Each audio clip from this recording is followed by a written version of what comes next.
Muy buenos días a todos y feliz viernes 3 de febrero de 2022. Empezamos este mes de febrero con muchas ganas como siempre y en este episodio es el número 72 de Pregunta Jorge. Espero que estéis muy bien y que hayáis formulado muchas preguntas en las redes sociales como hacéis cada semana y que sepáis también que las podéis hacer por vídeo. Como han hecho en esta semana, tenemos hasta 3 preguntas en vídeo que han hecho Domingo, Pino y Jorge Martorell. Pues bien, gracias a vosotros. Si alguien quiere hacer la pregunta también por vídeo y os queréis grabar, tenéis un enlace en los detalles de este vídeo para poder grabaros. Hacéis la pregunta, máximo 20-30 segundos y podéis salir en estos vídeos de los viernes. Y ahora ya sí, si os parece, vamos con la cuña de Patty sobre el tema de Premium y empezamos enseguida. Si quieres tener la tranquilidad de contar con un abogado experto en derecho laboral y de la seguridad social que responda a tus preguntas en menos de 24 horas, puedes suscribirte a nuestro servicio Campaign Premium. Haciéndote Premium podrás acceder a una plataforma donde podrás enviar consultas online ilimitadas, tantas como necesites. Y lo más importante, siempre te atenderá el mismo abogado que tengas asignado. Y para tu tranquilidad, incluso puedes elegir el tipo de cuota a abonar, una cuota mensual o una cuota anual que incluye una rebaja. Si quieres más información o acceder directamente a la contratación del servicio, puedes visitar nuestra web campaignsabogados.com. Bien, gracias por la atención. Os recomiendo como siempre el tema de Premium y si os gusta este tipo de vídeos también os pido que le deis al me gusta, que os suscribáis al canal si aún no os habéis suscrito y que le deis a la campana para que os den en este caso toda la información YouTube de los vídeos que vamos publicando. Y ahora ya sí vamos a empezar con las primeras preguntas de hoy. Empezamos como siempre con los vídeos y el primero de ellos, como os decía, es de Domingo, así que dentro vídeo. Hola Jorge, mi pregunta es que en marzo cumplo yo 55 años y me suben el 20% de mi incapacidad permanente total. Quería saber si tengo que arreglar algún papel, tengo que ir a la IN o directamente me lo suben lo de los 55 años. Gracias. Bien, gracias por la pregunta, Domingo. Una pregunta muy frecuente y siempre es lo mismo, ¿eh? No os lo dan, no os lo dan directamente, aunque no estéis trabajando. Tenéis que solicitarlo y lo podéis pedir hasta 3 meses más tarde de haber cumplido la edad, y os lo pagarían desde que habéis cumplido los 55 años. Por lo tanto, tenéis que presentar un escrito por la sede electrónica de la Seguridad Social y es importante que lo hagáis, porque si no, no cobraréis ese 20% adicional si no estáis trabajando. Gracias por la pregunta, Domingo. Vamos con otro vídeo. Dentro vídeo de Pino Genoveva. Buenas tardes, Jorge. Tengo 57 años. Cobro la RAI, la tercera, la que me queda, y me han diagnosticado cáncer de colon.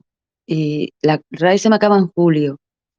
Yo quiero saber qué puedo hacer luego, porque, no sé, me veo desprotegida. Muchas gracias por la ayuda que nos prestas. Bien, gracias por la pregunta. En este caso, hemos de tener en cuenta aquí que lo que podrías hacer, no sabemos más datos de lo que nos comentas, pero básicamente lo que podrías es pedir el subsidio para mayores de 52 años. Si no te encuentras trabajando, si tienes en este caso más de 15 años cotizados y 6 en desempleo, podrías solicitar este subsidio hasta cumplir la edad de jubilación. El RAI pues se puede concatenar con luego el subsidio para mayores de 52 años. Muchísimas gracias por la pregunta y mucha suerte con ese tratamiento del cáncer de colon que tienes. Un abrazo enorme. Bien, vamos con la última pregunta de hoy con vídeos que nos la hace Jorge Martorell. Dentro vídeo.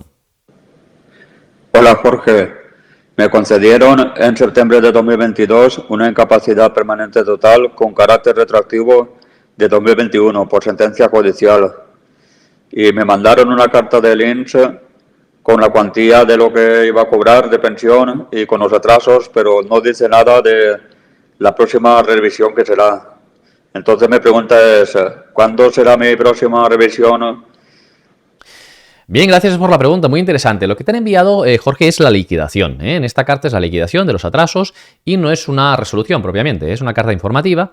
Y, en principio, en función de cada dirección provincial puede cambiar, pero lo que hacen es enviarte otra carta que te dicen el plazo a partir del cual pueden revisarte. Si te la reconocieron con efectos desde 2021, lo normal es que sea 2 años desde esa fecha del 2021, 2023, y dependerá de la fecha de resolución inicial, ¿de acuerdo?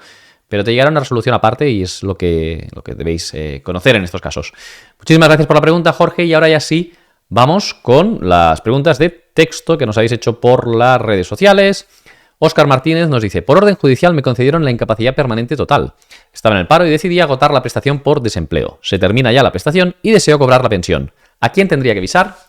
Bien, gracias por la pregunta, Óscar. Pues en este caso no es necesario avisar a nadie, ¿eh? Igual que antes decíamos que sí a Domingo en la pregunta del incremento del 20%, como tú ya optaste por el desempleo, automáticamente, una vez agotado el desempleo, empezarás a cobrar la pensión de incapacidad. No tienes que hacer nada en este caso y ya empezarás a cobrar la pensión el mes siguiente cuando ya hayas agotado el desempleo sin tener que hacer ninguna gestión. Gracias, Óscar. Vamos con otra pregunta. Cristina Corriols-Lee dice, ¿cuándo se pide una incapacidad permanente? ¿Puedes solicitar directamente la parcial o es el INS quien decide el grado de incapacidad?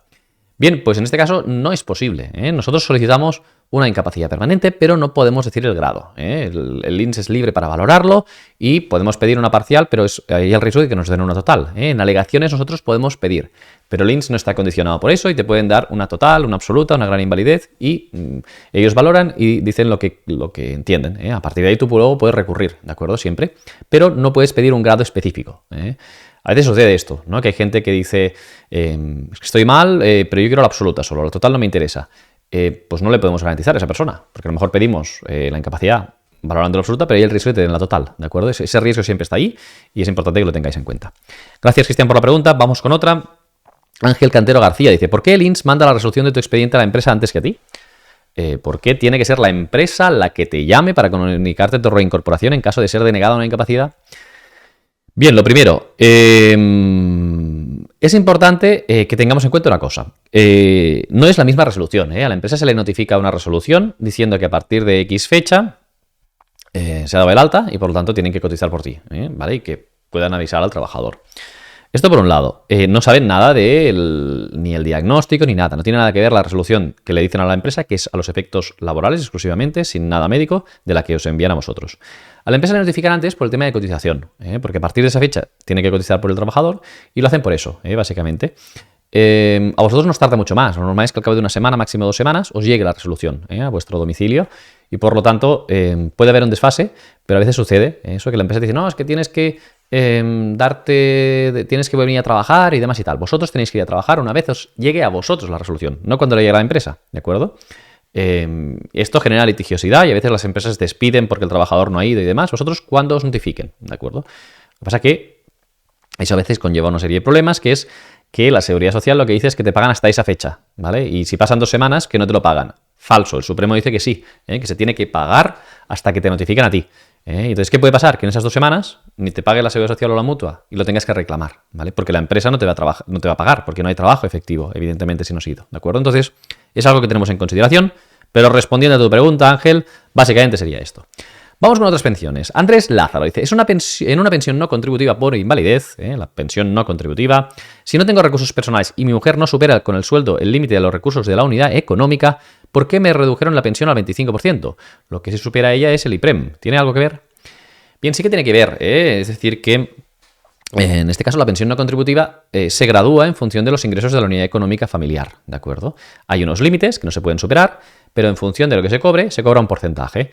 Y hay un mínimo que es el 25%. En todo caso, siempre que no se supere la unidad económica familiar, un 25% garantizado, ¿de acuerdo? Y es por eso que cobras ese 25%, un poco más de unos 100 euros al mes, más o menos. Gracias, Andrés, por la pregunta. Charo As nos dice, tengo 59 años y 33% de discapacidad, con más de 25 años cotizados. ¿A qué edad podría pedir un contrato de relevo? Bien, gracias por la pregunta, Charo. Bien, el contrato de relevo es lo que se llama la jubilación parcial, te refieres, y en este caso se exigen 33 años para poder acceder a la jubilación parcial. Ahora bien, en las personas que tenéis una discapacidad del 33, uno de los beneficios es que os podéis jubilar de forma parcial siempre y cuando hayáis cotizado 25 años, ¿de acuerdo? Se reduce esto.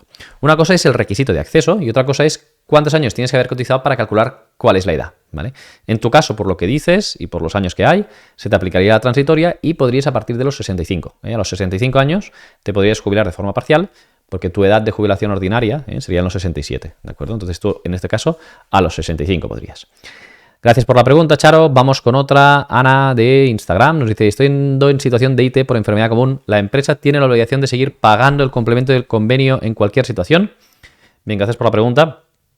Sí, es decir, si estás en situación de incapacidad temporal y hay un convenio colectivo que obliga a la empresa a pagar un complemento, pues tendrá que pagarlo durante la duración que diga el convenio. A lo mejor hay convenios que dicen solo el primer año de baja, hasta los 18, etcétera, etcétera, y se tiene que hacer una lectura para ver si están obligados o no, ¿de acuerdo? Pero lo que dice el convenio colectivo, incluso estando de baja, es plenamente de aplicación. De hecho, está hecho para eso y por lo tanto la empresa no puede negarse. Se tiene que estudiar bien el convenio colectivo y a partir de ahí hacer la reclamación oportuna si la empresa se opone a su pago. Gracias, Ana. Vamos con otro. Lucío Barril dice: ¿es posible revisar una segunda opinión médica por agravamiento de la enfermedad? Veo que no es posible pedir una tercera opinión en un centro de salud pública. ¿Dónde se registra la opinión médica que se hizo en su día? ¿Tiene fecha de caducidad? Bien, gracias por la pregunta. Pues todos los informes médicos y demás están en la historia clínica. Por tanto, si hay una primera opinión, el doctor haría un informe, y si hay una segunda, pues tendría que hacer otro informe. Entonces, todo quedaría reflejado en la historia clínica.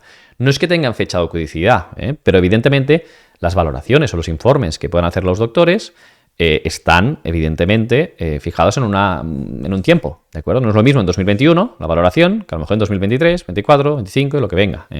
Evidentemente cada momento cambia, no hay fecha de caducidad, pero nuestro estado de salud evidentemente pues no es lineal, sino que va cambiando con el tiempo y por lo tanto no hay fecha de caducidad. Es decir, tú podrías solicitar, si hay una agravación, ¿no? Pues una segunda opinión en este caso. Normalmente la segunda opinión no es tanto porque no estemos conformes con el diagnóstico y demás, es más en relación a los tratamientos o al abordaje terapéutico, pero insisto, si hay alguna situación en la que cambie sustancialmente nuestro estado, pues lo podríamos solicitar en todo caso.